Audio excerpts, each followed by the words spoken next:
दोस्तों पुराने दौर के अंदर जब कोई पैगाम एक ही वक्त में बहुत ज़्यादा लोगों तक पहुंचाया जाना होता था तो आम तौर पे शहर या कस्बे या गांव के किसी ऊंचे मुकाम पे चढ़ के ढोल बजाया जाता था और उस पैगाम की मनादी करवाई जाती थी। जी हाँ, मैं आपसे बात करना चाह रहा हूँ ग्राफिक डिज़ाइन की हिस्ट्री के हवाले से। दोस्तों आपको ये जान के बहुत हैरत होगी कि हालांकि ग्राफिक डिज़ाइन जो है ये एक मॉडर्न फील्ड है, लेकिन इसकी हिस्ट्री का ताल्लुक इंसान के प्री हिस्टोरिक एरा से है, यानी कि पत्थरों और गारों के दौर से।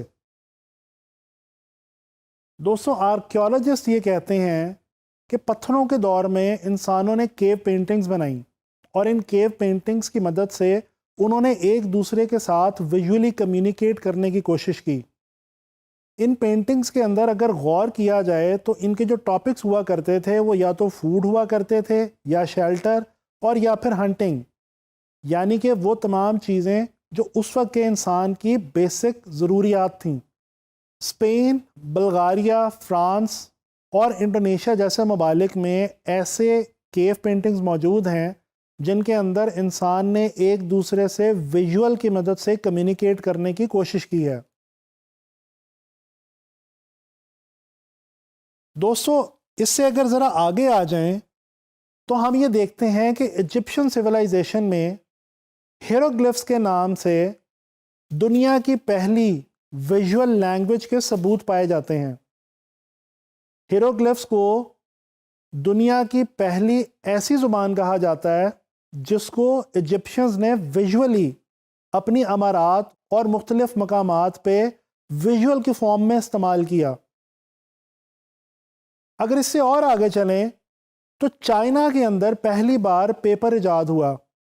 पेपर का इजाद होना ग्राफिक डिज़ाइन के लिए एक बहुत ही अहम स्टेप था। इसके बाद यूरोप के अंदर पहली बार बाकायदा तौर पे प्रिंटिंग का आगाज़ हुआ। इसमें ख़ास तौर पे जो अहम तरीन मुकाम हासिल है वो जर्मनी को हासिल है। एक जर्मन गोल्डस्मिथ ग्लटनबर्ग ने पहली बार अपनी प्रिंटिंग प्रेस में मूवेबल टाइप का इस्तेमाल किया। इसके अलावा क्लॉड गैरामाउंट ने दुनिया की पहली टाइप फाउंड्री का आगाज़ किया, यानी कि एक ऐसी कंपनी बनाई जहां पे टाइप फेसेस को डिज़ाइन किया जाता था। 1760 के अंदर इंडस्ट्रियल रेवोल्यूशन आ गया। इंडस्ट्रियल रेवोल्यूशन आने के साथ साथ जैसे इंसान की ज़िंदगी की बाकी फील्ड्स पे असर पड़ा, इसी तरह से ग्राफिक डिज़ाइन के ऊपर भी बहुत गहरा असर हुआ। विलियम मॉरिस उसी दौर का एक बहुत ही मशहूर आर्टिस्ट है। उसने इसी दौर के अंदर पहली डेकोरेशन फर्म का आगाज़ किया जहां पे वो मुख्तलिफ डेकोरेटिव डिज़ाइन अपने क्लाइंट्स के लिए बनाया करता था। इसके बाद दुनिया की जो पहली एडवर्टाइजिंग एजेंसी मार्ज़ वजूद में आई उसका नाम NW आयर एंड सन्स था। दोस्तों ग्राफिक डिज़ाइन की हिस्ट्री में एक बहुत ही अहम मुकाम फर्स्ट वर्ल्ड वॉर और सेकेंड वर्ल्ड वॉर को भी हासिल है।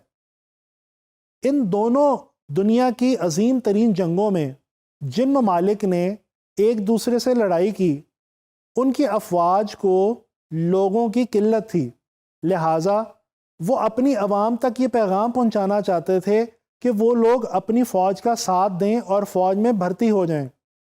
इस मकसद के लिए उस दौर में उन ममालिक की फ़ौजों ने वॉर प्रोपेगेंडा पोस्टर्स बनाए और उस दौर में इन पोस्टर्स को जहाज़ों की मदद से गिराया जाता था ताकि लोगों तक ये पैगाम आसानी के साथ एक ही वक्त में पहुंचाया जा सके। पॉल रैंड दुनिया का वो पहला डिज़ाइनर है जिसने डिज़ाइन के बारे में पहली किताब लिखी जिसका टाइटल था थॉट्स ऑन डिज़ाइन।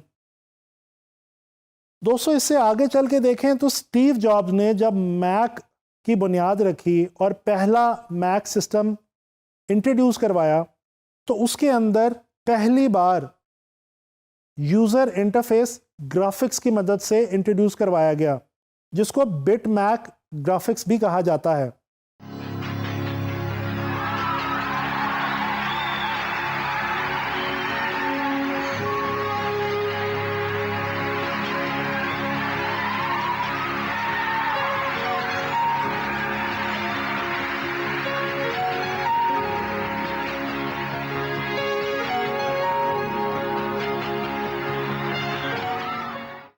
दोस्तों डिजिटलाइजेशन के बाद ग्राफिक डिज़ाइन की हिस्ट्री में जो एक बहुत ही रिमार्केबल किरदार अदा किया वो अडोब कंपनी ने अदा किया।